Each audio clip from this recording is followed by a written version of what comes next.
This is the purchase of a Cumberland Stove. It's the MF 3650, which is a limited edition stove bought from the country store, or they're online I believe at TC store. This is just a home video that I'm going to be making. I'm not a professional or anything else. It's just a self-install just to show you how I made out as I installed this. It was packaged very nice in the delivery. I did just want to show you on the side over here. Again, not a professional here. I'm just trying to help anybody who has to install one of these. This would be my first install. But this talks about the different levels that I'll have to program on the chart. You can see I mentioned has corn, wood pellets, and cherry pits. It's very interesting. Does have a computerized settings here, which I'll read through, and eventually when I get the last video up, we'll fire this thing up, see how it works. Here's the thermometer.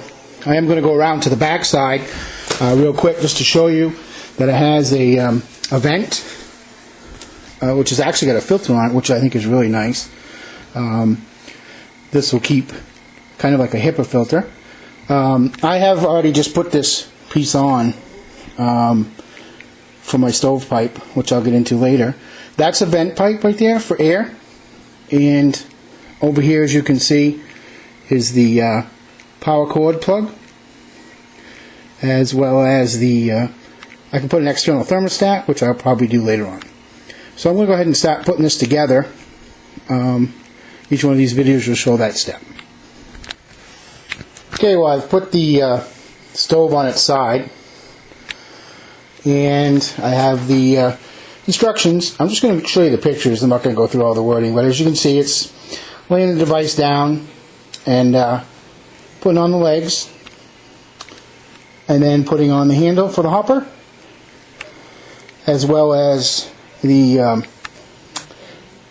shuffle rod, or ash shuffle rod, which is part of the clean out. And then the last item is the power supply, which we won't do. So I'm going to show you where the legs will go. As you can see here,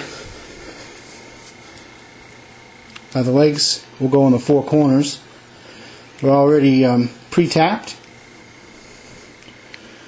So I'm going to go ahead and attach those, and then stand the stove back upright.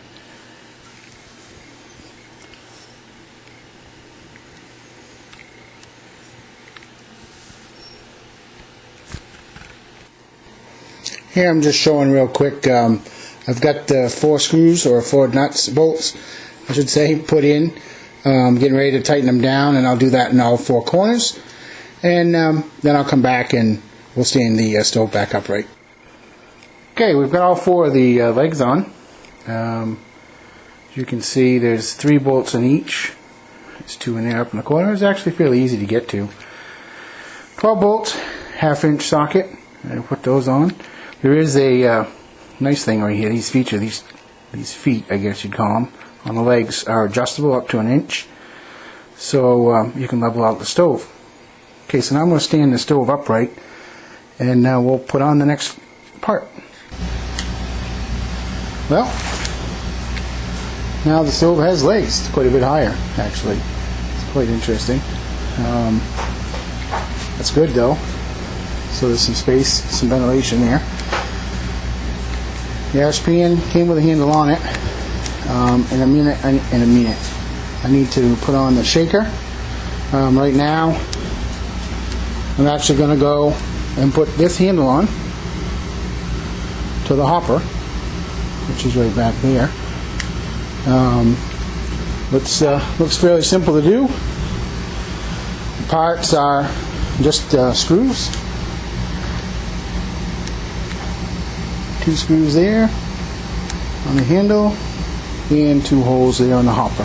We'll mount that, and then we'll open the hopper, see what it looks like. Okay, that was a fairly easy project. Put the handle on, so I'm going to go ahead and open the hopper. See what we got there.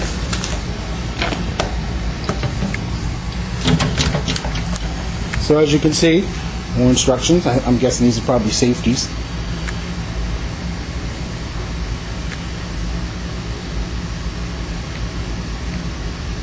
Okay, they want me to keep the kids out of the hopper. Probably a good idea. And they give them a little bit of the combustion materials, how far to keep it away. I wonder if it actually gives the numbers, if we can see those. I guess it's going to be too distorted to show. But they're saying 3 inches away from the corner and 4.5 from the sides. Here's the hopper. See if I can get a good picture of that for you. I believe the hopper's supposed to be 60 pounds. I'd have to double check. It's pretty dark down in there. There's a gate now. It's an electronic gate that